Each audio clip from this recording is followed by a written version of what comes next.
নমস্কার বন্ধুরা, আমি তোমাদের রঞ্জিত স্যার বলছি। আজকে ক্যালকাটা ইউনিভার্সিটির থার্ড সেমিস্টারের জেনারেল বাংলা সিলেবাস এবং তোমাদের যে কিছু গুরুত্বপূর্ণ প্রশ্ন নিয়ে আলোচনা করব। দেখো, তোমার থার্ড সেমিস্টারে বাংলায় যেগুলো আছে, বাংলা গদ্যের বিকাশে শ্রীরামপুর মিশন, ফোর্ট উইলিয়াম কলেজের অবদান সম্পর্কে আলোচনা করো। এই দুটোর মধ্যে যে কোনো একটা করলে হবে।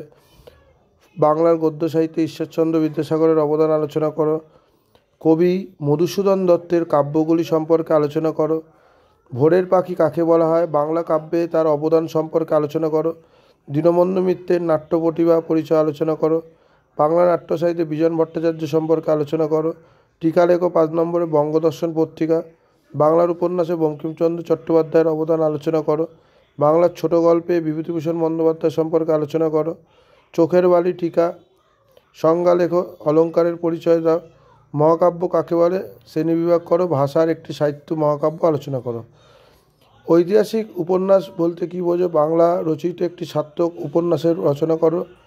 ট্র্যাজেডি, রোম্যান্স, গীতি, কবিতা এগুলো ঠিকা 5 নম্বরে। ঐতিহাসিক উপন্যাস বলতে কী বোঝো, বাংলার উপন্যাসে রচয়িতা ক্ষেত্রে পরিচয় দাও, রচনা ক্ষেত্রে পরিচয় দাও। ঠিক আছে। গদ্য সাহিত্যে ফোর্ট উইলিয়াম কলেজের অবদান। ফোর্ট উইলিয়াম কলেজটা তোমাদের খুবই ইম্পর্টেন্ট এবং রবীন্দ্রনাথ ঠাকুরের প্রবন্ধ, এই কোশ্চেনগুলো করো। এছাড়া বাংলা কাব্য সাহিত্যে কাজী নজরুল ইসলামের অবদান, পৌরাণিক নাটক হিসাবে গিরিশচন্দ্র ঘোষের অবদান, বাংলা ছোট গল্প ইতিহাসে মানিক বন্দ্যোপাধ্যায়ের অবদান, গদ্য সাহিত্যে অক্ষয় কুমার দত্তের অবদান, মাইকেল মধুসূদন দত্তের অবদান, যতীন্দ্রনাথ সেনগুপ্তকে যুগের কবি বলা হয়।